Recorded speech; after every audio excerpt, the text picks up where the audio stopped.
के शतरंजी चालों का नाम है महाभारत। महाबली भीष्म शुरू से ही इन्हीं चालों के चक्रव्यूह में फंसे रहे और जीवन भर हस्तिनापुर की राजनीति का सेंटर रहे। वो भीष्म ही थे जिनके सामने पूरे आर्यवर्त में कोई सर तक नहीं उठा सका। पर सुपरमेसी की उनकी इसी नीति की शिकार हुई राजकुमारी गांधारी।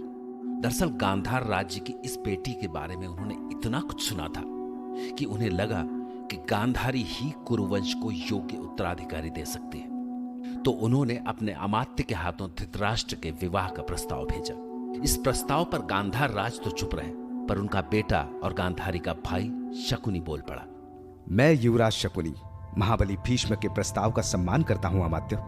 ये वही भीष्म है जिन्होंने अपने पिता के भावनाओं को समझते हुए अपनी भावनाओं तक का त्याग कर दिया था।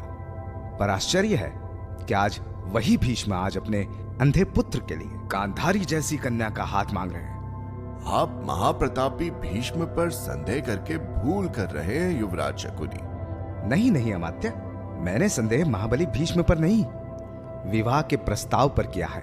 पर आप संदेह तो सुनिए अमात्य, शकुनी के कहने का अर्थ यह है कि हम कुरुवंश की शक्ति और धृतराष्ट्र के आचरण के बारे में अच्छी तरह जानते हैं, परंतु यदि ये प्रस्ताव महाबली भीष्म ने भेजा है तो हम इसे खुशी खुशी स्वीकार करते हैं।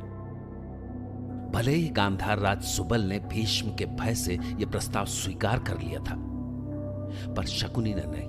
वो अपनी बहन गांधारी के भविष्य को लेकर इतना परेशान था कि जब गांधारी हस्तिनापुर के लिए विदा होने लगी तो वो खुद उसके साथ चला आया। पर सबसे अजीब बात यह थी कि अभी तक गांधारी को किसी ने नहीं बताया था कि उसका होने वाला पति जन्म से अंधा है। तो हस्तिनापुर में शकुनी और गांधारी का भव्य स्वागत हुआ। उनके आतिथ्य में कोई कमी नहीं रखी गई, परंतु जब गांधारी ने अपनी सेवा में लगी दासियों की खुसर फुसर सुनी तो उसे पता चला कि उसका होने वाला पति तो जन्म से ही अंधा है। तो वो कांप गई।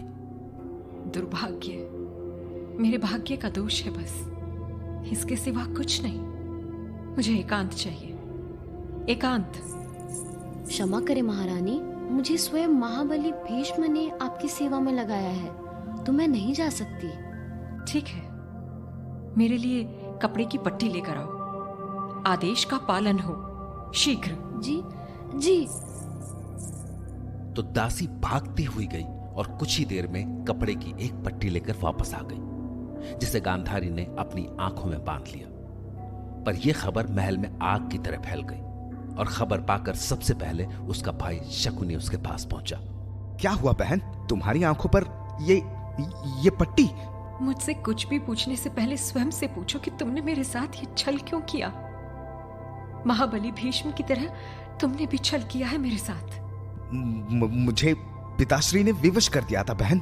मैं तुम विवश थे तो मैं भी विवश हूं।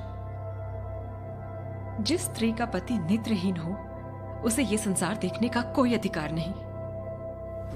आज से मैं सुबल पुत्री गांधारी प्रण लेती हूं कि मैं आजीवन आंखों के होते हुए भी अंधी रहूंगी।